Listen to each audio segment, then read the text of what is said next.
I knew what I was about to say would end something, but I said it anyway.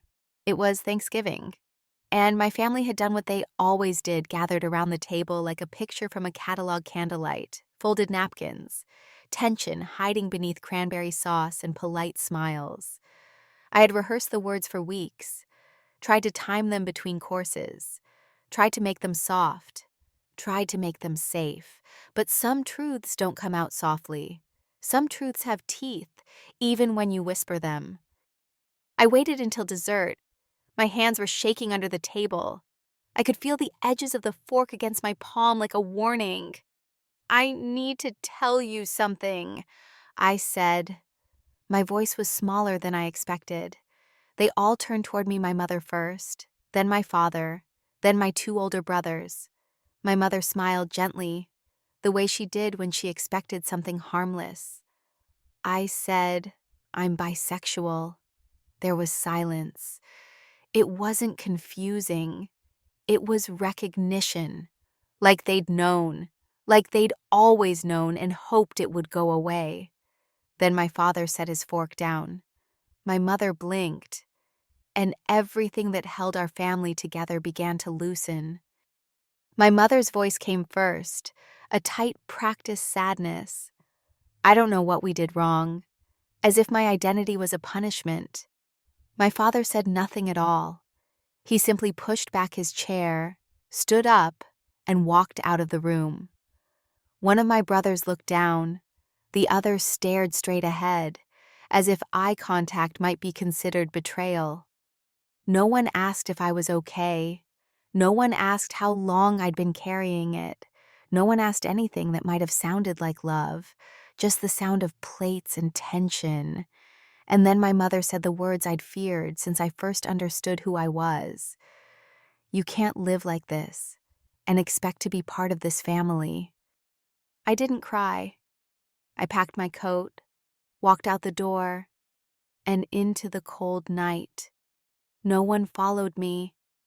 I remember the way the wind hit my face, the way it burned. I remember the way the sky looked like it had swallowed the stars out of shame. That was the night I lost my family, or maybe that was the night they lost me. The months that followed were quiet, not the good kind. I moved in with a friend from work, Becca.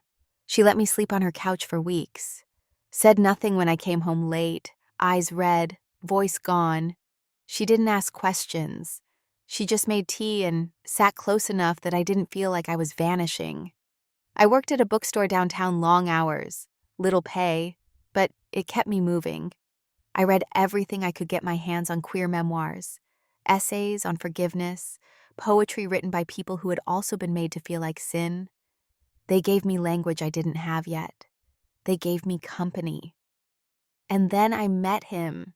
On a slow Thursday afternoon in the history aisle, he was looking for a book on the civil rights movement. I was reshelving returned copies. He had a voice that didn't rush. He asked me questions like they mattered. And when he learned about my story, about being disowned, about the silence, about the pain, he didn't offer pity. He said, "You didn't lose them. They lost your light." I laughed for the first time in weeks. His name was Raphael. He was kind, patient, and didn't flinch when I said, "I'm bi." He nodded like I'd just said I liked jazz music, not like I'd said something dangerous. I told him I wasn't looking for anything. He said, "Me neither. Let's just walk for now." So we walked, for months, through bookstores, parks, long nights with quiet music and slower kisses. He never tried to fix me. He just stayed. And slowly, something in me started to believe I was still worthy of keeping. Raphael and I moved in together the next spring. It wasn't a grand announcement. There was no proposal, no public declaration, just 2 toothbrushes by the sink, a shared grocery list stuck to the fridge, and the quiet agreement that this, whatever it was, felt safe. He had a softness that didn't ask me to shrink. He gave me space when the shadows from my past crept in. And when I woke from dreams where my mother told me I didn't belong, he just held my hand and said, "You do." Not once did he try to explain the pain away. He just stayed with me in it. That's what love felt like. Not a rescue, a presence. I didn't speak to my family for 2 years. No birthdays, no holidays, no phone calls. I deleted their numbers, blocked them on social media, not out of spite, but for survival. Because every time I saw their faces, I remembered the girl I used to be, shoulders tense, voice small, hoping she could be accepted if she just made herself easier to love. She had tried. I wouldn't let her try anymore. Some days, I still miss them. Not the version of them that rejected me, but the smell of cinnamon from my mother's kitchen, the Sunday drives, the way my dad used to laugh so hard he cried at old sitcoms. It's strange, the way love and grief can hold hands. Raphael proposed on a Tuesday night, in the living room, while I was folding laundry. No music, no candles, just a quiet question and a steady gaze. I said yes, not because I believed in forever, but because I believed in him. We married at City Hall with 2 witnesses and borrowed flowers. My dress was secondhand. His tie was slightly crooked. It was perfect. And no one from my family came. After the wedding, Raphael's parents invited us for dinner. They lived 2 hours away, modest home, backyard garden, thick accents layered with warmth. His mother hugged me like I had always belonged. His father made bad jokes and insisted I eat more than I could. It was so unfamiliar. I nearly cried. I wasn't used to a family that loved without question. That didn't flinch at all. That didn't measure worth in alignment. When we left that night, Raphael looked at me and said, "I wish they could see you the way I do." And I thought, I don't, because if they couldn't before, they never deserve to now. But life has a strange way of folding back in on itself. A year after our wedding, I got a call from my brother, a number I didn't recognize, but I answered out of habit. His voice was hoarse. He said, "Mom's in the hospital. Dad, too. It's bad." My fingers went numb. There had been a fire, electrical. Suddenly, their house was old. The wiring is outdated. They barely made it out. Smoke inhalation, lung damage, critical condition. He didn't ask me to come. He didn't even say sorry. Just, I didn't know who else to call. I hung up, then stood in the kitchen, staring at the wall. As Raphael walked in, I told him everything. He didn't tell me what to do. He just placed his hand over mine and said, "Whatever you choose, I'll be with you." I didn't owe them anything, but I couldn't ignore it. Pain is strange like that. It doesn't disappear just because you've walked away. Sometimes, it leaves a thread behind, one that tugs softly when you least expect it. That night, I packed a bag. Raphael packed one too. We drove through the dark, past the highway turns I hadn't taken in years, through the familiar streets of my childhood now lined with ash and memory. And when we walked into that hospital room, the smell of antiseptic hit me like a second exile. My father was unconscious. My mother lay hooked up to oxygen, eyes half open, skin pale. She looked smaller than I remembered, like life had peeled away her authority and left behind only being. I stepped into the room. She blinked. Once. Then again. Her eyes widened. She opened her mouth, but no words came. Just a tear. I didn't speak. Neither did Raphael. We just stood there, not as proof of forgiveness, not as trophies of survival, but as a presence, again. We stayed at the hospital, not because they asked, but because Raphael said, simply, "We're here now. Let's do what's needed." There was no drama, no grand gestures, just hours of watching machines beep, of fetching water cups and extra blankets, of sitting in corners and answering nurses' questions when no one else could. My brothers visited, in and out, always distant. They still didn't quite look at me, still spoke in short, clipped phrases. But they didn't tell me to leave. Maybe they didn't have the strength. Maybe the fire had burned something away in them too. My mother came in and out of consciousness. Sometimes she stared at the ceiling like she was afraid it would collapse. Sometimes she mumbled things, scriptures, names, pieces of prayers.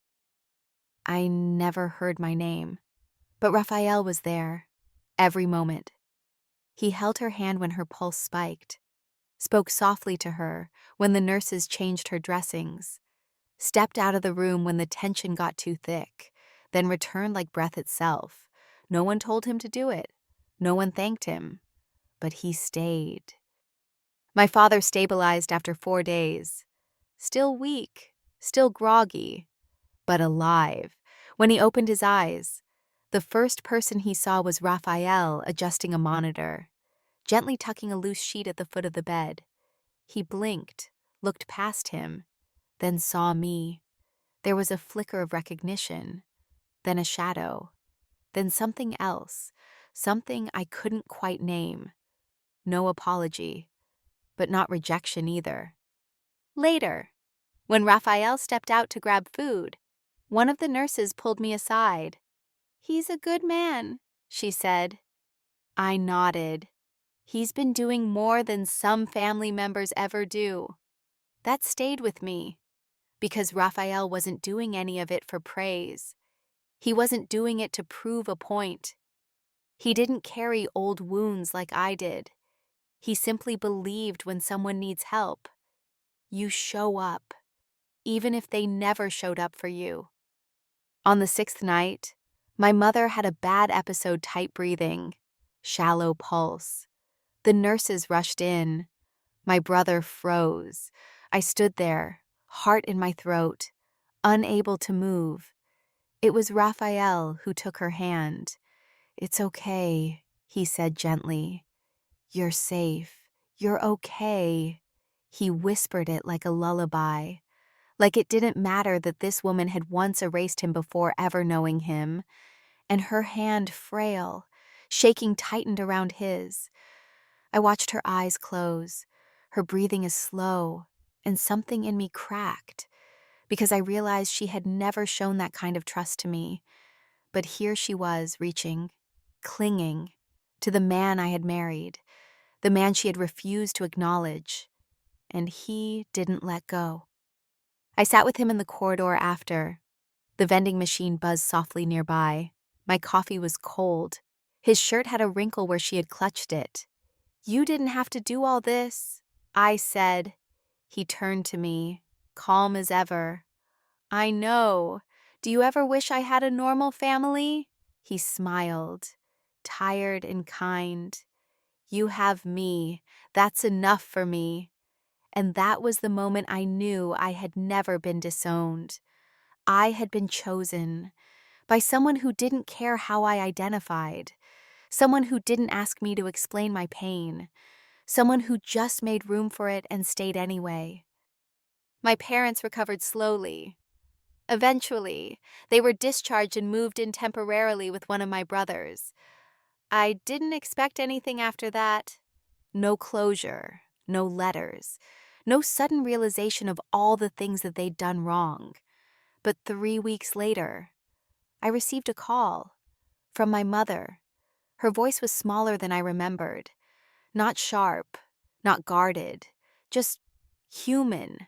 "I wanted to say thank you," she said, "for staying, for helping, for him." She didn't say his name, but I knew she meant Raphael. There was a long pause. Then softly, "You picked a good man." It wasn't forgiveness, not quite reconciliation, but it was something, a new thread, thin and trembling. I didn't know if it would hold, but for the first time in years, I didn't feel like I was reaching into a void. I felt seen, not fully, but enough, and that was the beginning. The first time they invited us over, I almost didn't go. It was a casual message sent by my older brother, not my parents. A short, awkward attempt at something. Mom and Dad are doing better. Would be good to see you. Bring Raphael if you want. There was no apology, no mention of the years in between, no words like sorry, forgive, we were wrong. But the door, once sealed shut, had cracked open. I didn't know if I wanted to step through it. Raphael didn't push me. He never did. He just said, "We don't have to make it mean more than it does. We just showed up." Or we don't. That night, I sat at the edge of the bed, holding the phone in my hand like it might shatter if I blinked, and then I texted back, "We'll come, briefly." Their house was different, not in structure, but in energy. The air used to feel heavy with expectation. Now it just felt uncertain, like the ghosts of our last words still lingered, but didn't know where to stand. My father opened the door. He didn't say my name, but he stepped aside and let us in. Raphael brought flowers. My mother took them with both hands, stared at them like they were something she hadn't seen in years. We sat in the living room, tea, small talk, the awkward rhythm of people trying to learn a new language without any shared vocabulary. They asked about work and about the city, about the weather. They didn't ask about us, not directly, but they didn't ignore us either. And in that omission, there was space. After dinner, my father walked Raphael out to the porch. I stayed behind, pretending to help with dishes I hadn't touched. I watched through the window as they stood under the porch light. They didn't speak at first. Then my father said something too soft for me to hear. Raphael nodded. Then my father put a hand on his shoulder, just once, and I felt something I hadn't felt in years. Not approval, not validation, but a shifto. Before we left, my mother hugged me, tentative, brief, but it was more than I had expected. And as she stepped back, she said, "I don't understand everything, but I'm trying." I looked into her eyes. For the first time in a long time, they didn't carry that quiet judgment. They carried effort. And that was all I'd ever wanted. Not perfection, not performance, just a willingness to stay in the room.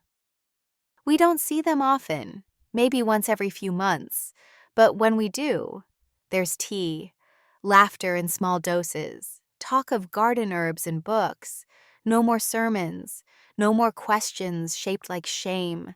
They still don't say the words I once craved, but they don't erase me anymore. And sometimes that is enough. My family didn't change because I demanded it. They didn't come around because I yelled loud enough. They changed because Raphael showed them something they hadn't seen before, a man who didn't need them to believe in his worth, a man who showed up for them anyway, a man who loved without agenda, forgave without theater. In doing so, he gave them a mirror, and slowly they stopped looking away. Now, when I tell our story, people expect fire. They expect triumph, confrontation, tears. But I tell them healing isn't always loud. Sometimes it looks like silence that doesn't hurt anymore. Sometimes it looks like my mother is sending a birthday card, or my father asking Raphael about car repairs, or my brother texting, "Do you still like that soup place just to see me?" It's not perfect, but it's not exile either. I still keep the first letter I wrote to myself after I left. I found it in an old drawer last month. It reads, "You are not the one who left. You are the one who survived leaving." I smiled when I read it, because I'm still here, and now so are they.